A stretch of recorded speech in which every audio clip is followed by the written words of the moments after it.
हाँ लेके गाजा चिलम में भर के धुआं तू लहकैब का, एक रात में देवघर के दर्शन करैब का।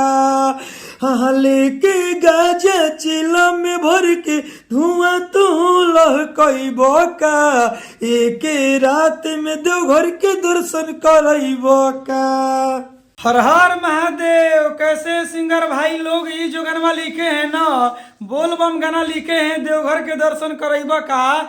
दोस्तों हम कौन से ट्रैक पे लिखे हैं तो तेजी से गाना ये वायरल हो रहा है, चांदी के पार ले जाइबा का। तो इसी ट्रैक पे हम लिखे हैं देवघर के दर्शन करैबा का। दोस्तों बोल बम गाना लिखे हैं, बिल्कुल हम ये गाना फ्री में लिखे हैं। गारंटी के साथ कहते हैं कोई भी सिंगर इस गाने को गाएगा तो दोस्तों बजने से कोई नहीं रोक सकता है, क्योंकि ये गाना वायरल टॉपिक पर है। और कहीं ना कहीं इसमें जो लाइनिंग लिखे हैं ना, जबरदस्त लिखे हैं। पीके गाजा एकदम बने जबरदस्त सॉन्ग है दोस्तों बोल बम का। तो चलिए पूरे वीडियो को फुल देखिए, गाना को स्टार्ट कर रहे हैं। पहले चलिए डेमी सुनाते हैं, उसके बाद में आगे समझाएंगे। स्क्रीन पर देखिए लक्ष्य।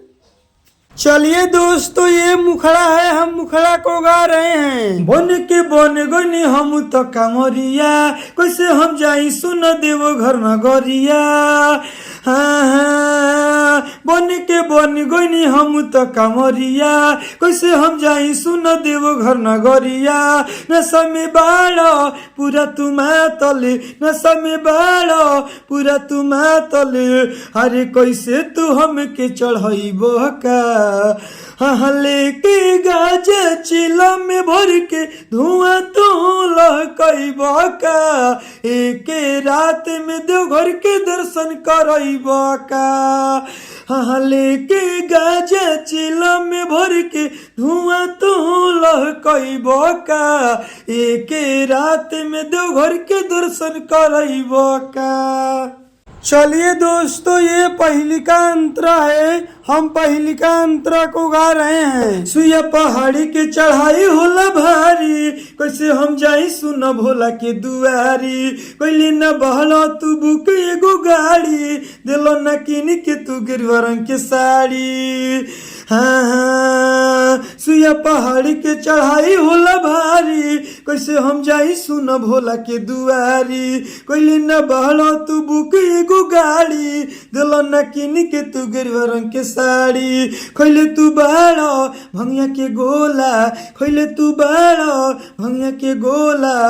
हरे नशा में जल बहवई बका, हरे लेके गाजा चिलो में भर के धुआं तू लहकैब का, एक रात में देवघर के दर्शन करैब का। हाँ लेके गाजा चिलो में भर के धुआं तू लहकैब का, एक रात में देवघर के दर्शन करैब का। चलिए दोस्तों ये दूसरा का अंतरा है, हम दूसरा का अंतरा को गा रहे हैं। रिमझिमी बरसेला सावन के बदरिया, नशा में गाड़ी जो नेहा कोई संवरिया। कोनो अतिथि में लागे न धाका, राजा सिंहनिया से कलबत पाका। हाँ हाँ रिमझिमी बरसेला सावन के बदरिया, नशा में गाड़ी जो नेहा कोई संवरिया। कोनो अतिथि में लागे न धाका, राजा सिंहनिया से कलबत पाका। का हम कहीं सोनू सजनवा, का हम कहीं हो सोनू सजनवा। अरे हमके भीड़ में तू भूलवैब का, हर लेके गाजा चिलो में भर के धुआं तू लहकैब का, एक रात में देवघर के दर्शन करैब का। हाँ लेके गाजा चिलो में भर के धुआं तू लहकैब का, एक रात में देवघर के दर्शन करैब का। चलिए दोस्तों गाना समाप्त हो गया है, और मेरा बतिया को ध्यान से सुन लीजिए। आपके मन में सवाल चलता होगा कि अरे राजा भाई आप बोले हैं कि ये गाना हम बिल्कुल फ्री में लिखे हैं, आप गा सकते हैं, लेकिन आप डाले हैं यूट्यूब पर तो ये गाना बहुत लोग गा दिए होंगे या गाने वाले होंगे, तो हम इस गाने को गाते हैं तो मान लीजिए हम भी गा दिए वो भी गा दिया, तो इस तरह का से दिक्कत नहीं होगा। तो देखिए इस तरीके से दिक्कत नहीं होता है क्योंकि शब्द पे कॉपीराइट नहीं आता है, म्यूजिक पर आता है।